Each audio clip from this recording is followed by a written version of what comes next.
Hello, I'm Sandy Danek, president of Nebraska Right to Life, and I'm here with Mike Davis, president of Lincoln Right to Life, and we're here today to talk about 40 Days for Life.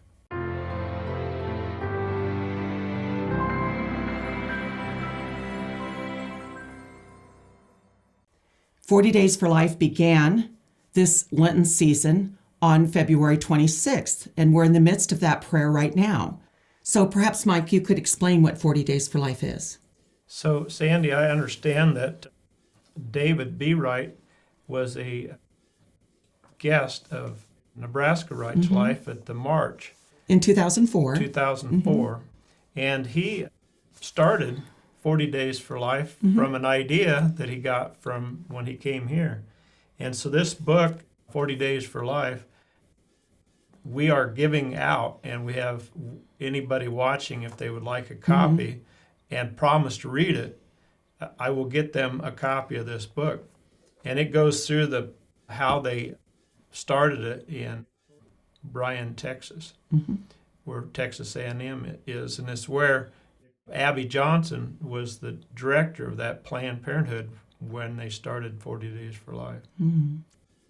Yes, if I could explain Please and go do. back a little bit in the history, those who have been Lincoln Right to Life supporters for some time may remember our Lenten prayer vigil. And that was born out of an idea that Lindsay Newald Bover came up with. Lindsay was president of Students for Life down at the Newman Center. And she called me as Lincoln Right to Life president and had this idea of, could we do a prayerful presence at the abortion facility, the Planned Parenthood facility, 24 hours a day, 7 days a week during Lent? And so Lincoln Right to Life then partnered with the Newman Center kids. They took during the middle of the night hours, we took the remaining hours, and out of that came the Lenten prayer vigil. And that was begun in the early 2000s. And once David B. Wright came as our walk speaker in 2004, was quite intrigued and interested in what we were doing. And so this comes from this young student who now is a mother of more than 10 children, and she really kind of formed this idea and then came with the 40 Days for Life. Essentially, the 40 Days for Life, as I understand it, is that around the nation and even in other countries. Correct. Just that prayerful presence in front of abortion facilities. So in warmer states, they do the 40 Days for Life 24/7. Oh, they do, okay. And we don't here.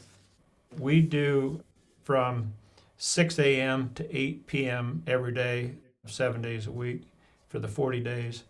And Abby Johnson said that when people were out there praying, that the number of no-shows on abortion days drastically goes up. So it could be 20-25% with nobody out there. But if we have anybody out there praying, it can be as high as 75% no-shows. And what I understand also, Abby says, is that it does put a stress on those who are working within the facility. And hopefully that stress is going to be what causes them to rethink what they're doing. Right. And as you said, in the statistics you have, many of those workers have left the facilities since our prayerful presence around the nation, right? And so some of the statistics that we've been shared with us that over 16,700 children have been saved from abortion, and 196, nearly 200 abortion workers have quit, just like Abby Johnson did.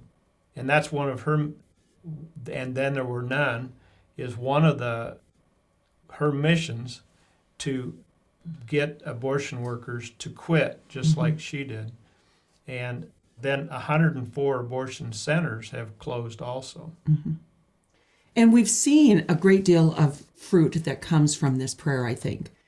I've been in front of the abortion facility since 1995 when it opened here in Lincoln.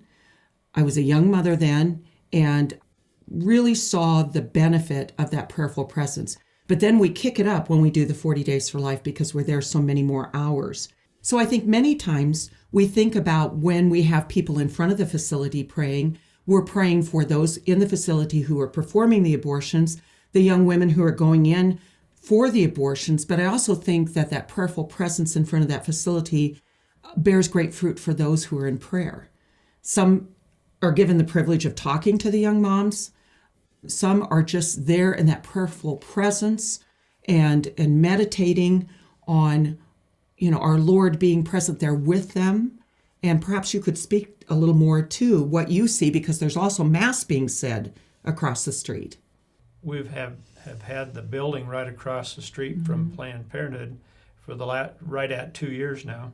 And so we've had a Mass every abortion Tuesday at 10 o'clock for 2 years now. And we've witnessed mothers who come out and tell our sidewalk counselors that they have changed their mind. And it's so great when they take the time to tell us. Because how many times did that happen, but they didn't tell us? And so our prayers are offered up. The intent of the Mass is the closing of Planned Parenthood across the street, and that those moms will choose life right now, because the abortionist is performing abortions while we're having Mass. I think what is quite remarkable with 40 Days for Life also is those people that are maybe not coming to the Mass per se, or not at the facility any other time throughout the year, maybe their Lenten sacrifices to do that. And I know where I'm at, my parish, I'm the pro-life coordinator, so I help to organize my parishioners to come to the 40 Days for Life. That is the case for many of them, that they're making that decision consciously to say, this is going to be my Lenten sacrifice. I'm going to be in front of the abortion facility an hour a week praying, for those who are either in there performing the abortions or those who potentially will come in for abortions. And so I don't know if I shared this before, but we've had a mother who a year ago had changed her mind about her abortion, and now she has a 1-year-old, was so thankful, and she took the time to tell our people that were praying on Abortion Tuesday that thanks, because she was about ready to make the worst mistake of her life. And it was because of our prayers that she changed her mind. So what I think is really important for people to understand is how this project is done. So you can sign up in your church, you can sign up for an hour, your church can be involved, or you can be someone who is simply pro-life and wants to stand in front of the abortion facility. So maybe you could explain a little bit how this project comes together. So each church is assigned a day. Like I'm at St. Peter's, and we have from noon to 8 o'clock on Mondays. And so I'm also the pro-life coordinator for our parish. And so I ask people my goal is to have at least 2 there every hour from noon to 8. And I know that the Lutherans for Life take from 6 to 8 on Mondays. And so I know Mondays more than I do the rest of the week, but I know every parish and every church that has said that they're pro-life and that they want to be involved have assigned days and times. So the benefit, or the prayerful benefit of this, is having that continuous prayer happening all day long into the evening hours. And anyone can be involved in that. You don't even have to be associated with the church.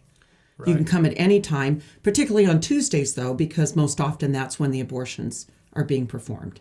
Correct. They do abortions every Tuesday here in Lincoln, and they do from 9 o'clock in the morning till 5. And so those hours, it's real important to have people there. I talked to a men's group at my church, and I told them the importance of us out there in praying.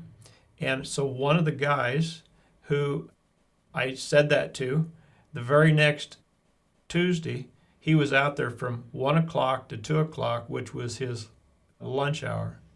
And he brought with him a coworker.